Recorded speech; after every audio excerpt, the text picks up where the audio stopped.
Assalamualaikum warahmatullahi wabarakatuh. Hai teman-teman, kami dari kelompok 3 yang terdiri dari Ahmad Rozali, Chandra Haryadi, dan Nurwenda dan Rizky Permana, kelas 4B Marketing Strategik, dengan dosen pembimbing Ibu Reminta Lomban Batu, SPD MM, akan mempresentasikan mengenai hasil pembinaan UMKM yang kami bina. Bagaimana sih hasilnya? Yuk, mari kita mulai. Profil usaha UMKM Dapur Ece dimiliki oleh Ibu Wati yang beralamatkan di Jalan Raya Tambak Sumur, RT 006, RW 002, Desa Tambak Sumur, Kecamatan Tirtajaya, Kabupaten Karawang. Bidang usahanya yaitu makanan ringan. UMKM Dapur Ece. Nah, Dapur Ece ini merupakan sebuah usaha di bidang makanan ringan. Usaha ini masih dibilang baru, dikarenakan dari awal produksinya hingga sekarang baru berjalan kurang lebih 5 bulan. Produknya yaitu makanan ringan tradisional, yaitu peyek. Dalam memasarkan produknya, Dapur Ece telah memiliki beberapa reseller dengan cara dititipkan di warung-warung di sekitar rumah produksi. Karena usahanya bisa terbilang baru, ada beberapa kekurangan yang dihadapi oleh Dapur Ece. Kekurangan maupun kelebihan atau kekuatan yang dimiliki oleh Dapur Ece telah kita analisis loh dengan menggunakan analisis SWOT. Yang pertama ada strength atau kekuatan.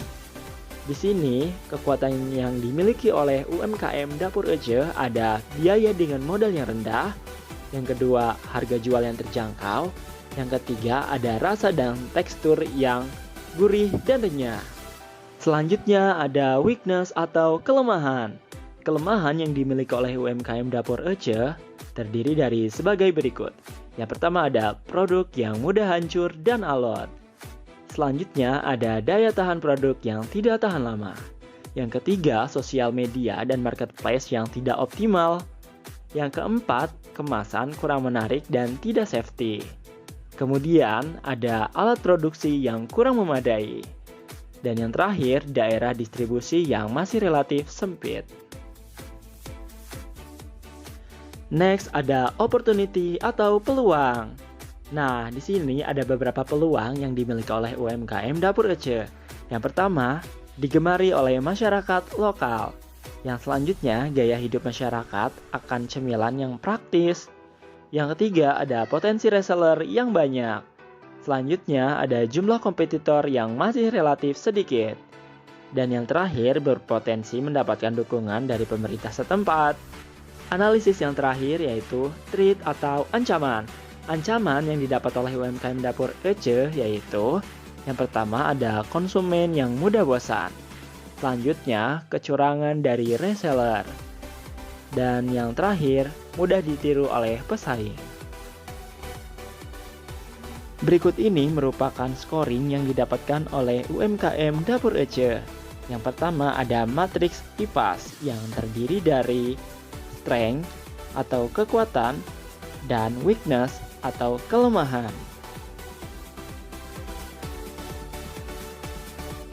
Nah, yang selanjutnya ada matriks EVAS yang terdiri dari opportunity atau peluang dan threats atau ancaman. Berikut ini merupakan hasil matriks interaksi IVAS dan EVAS analisis SWOT.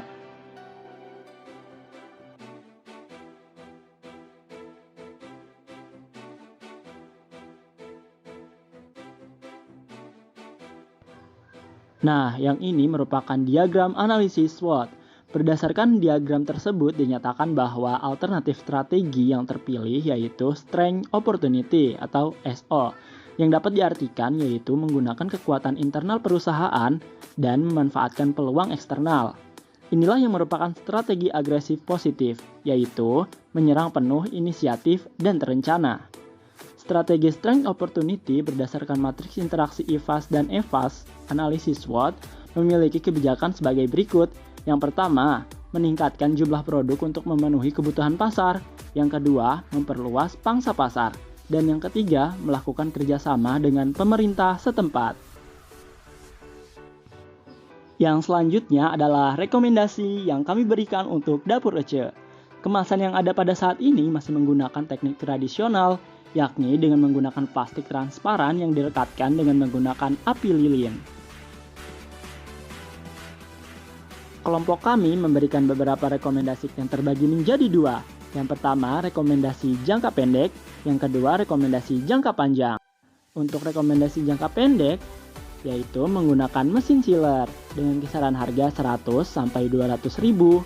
Dengan kelebihan, dapat menghemat waktu pengemasan, lebih praktis, dan hasil rekatan lebih bagus dan lebih rapi dibandingkan menggunakan api lilin.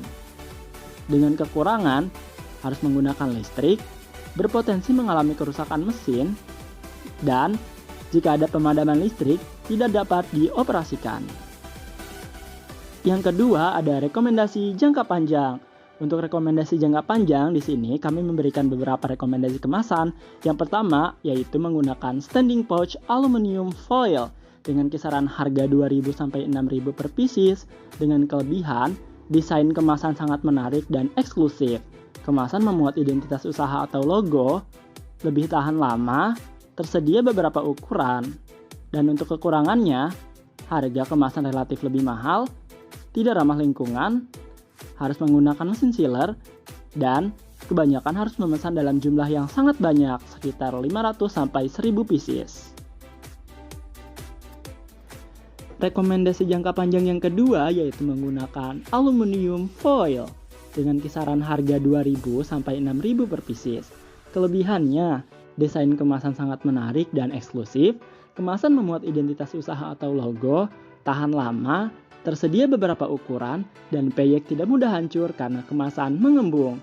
Untuk kekurangannya, yakni harga kemasan relatif mahal, tidak ramah lingkungan, harus menggunakan mesin chiller, kebanyakan harus memesan dalam jumlah yang sangat banyak, antara 500 sampai 1000 pieces. Dan yang terakhir, harus mengeluarkan biaya lebih untuk membeli alat perekatnya dan gas nitrogen.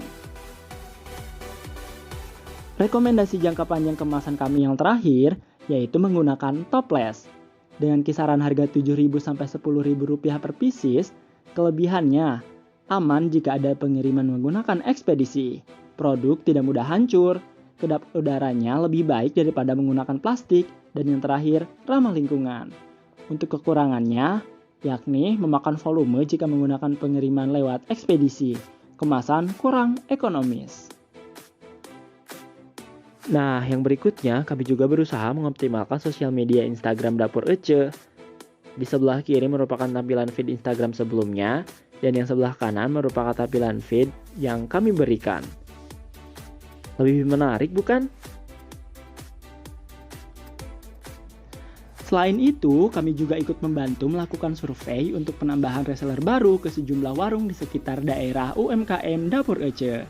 Warung reseller Dapur Ece yang semulanya terdapat 22 warung, kini bertambah 5 warung, sehingga jumlah total warung reseller Dapur Ece yakni ada 27 warung reseller. Berikut ini merupakan testimoni dari pemilik UMKM Dapur Ece. Assalamualaikum warahmatullahi wabarakatuh. Perkenalkan, nama saya Ibu Wati, pemilik UMKM Dapur Ece. Usaha ini di bidang makanan ringan berupa peyek yang sudah berjalan kurang lebih 5 bulan. Saya ucapkan terima kasih kepada mahasiswa-mahasiswa Unsika yang telah membina Dapur Ece dengan memberikan beberapa pengerahan dan rekomendasi, terutama perihal pengemasan. Semoga rekomendasi jangka pendek, menengah, dan jangka panjang yang telah diberikan dapat kami terapkan di kemudian hari. Dan juga untuk mengoptimalkan feed Instagram Dapur Ece yang lebih menarik. Terima kasih juga atas masukan, baik kritik dan saran yang sangat berguna untuk kemajuan usaha ini. Terutama atas bantuan survei dan penambahan reseller warung yang awalnya 22 warung menjadi 27 warung. Terima kasih. Wassalamualaikum warahmatullahi wabarakatuh. Dan yang terakhir, kesimpulan dan saran. Kesimpulannya, UMKM Dapur Ece merupakan usaha di bidang makanan ringan. Usaha ini baru dimulai 5 bulan terhitung sejak awal pembinaan dimulai. Produknya yaitu makanan ringan tradisional berupa peyek. Bisnis ini memiliki peluang yang cukup tinggi dengan modal yang kecil. Dikarenakan belum lama berdiri, UMKM Dapur Ece memiliki beberapa kekurangan, yaitu produknya mudah hancur, kemasannya yang kurang menarik dan tidak safety, alat produksi yang kurang memadai, daerah distribusinya yang sempit, dan sosial media yang kurang optimal. Dari kekurangan tersebut, kami membantu UMKM Dapur Ece untuk mengatasi beberapa kekurangannya dengan merekomendasikan alat produksi dan kemasan, baik jangka pendek atau jangka panjang, membuat feed Instagram yang lebih menarik untuk mengoptimalkan sosial medianya, menambah jangkauan reseller, dan menganalisis bisnis tersebut dengan perhitungan IFAS dan EVAS untuk dijadikan pertimbangan dalam analisis SWOT. Dan untuk sarannya, setelah pembinaan ini, diharapkan UMKM Dapur Ece dapat mempertahankan kualitas produknya, terus menambah jumlah reseller untuk jangkauan yang lebih luas, dan bisa mempertimbangkan rekomendasi kami untuk meningkatkan bisnisnya.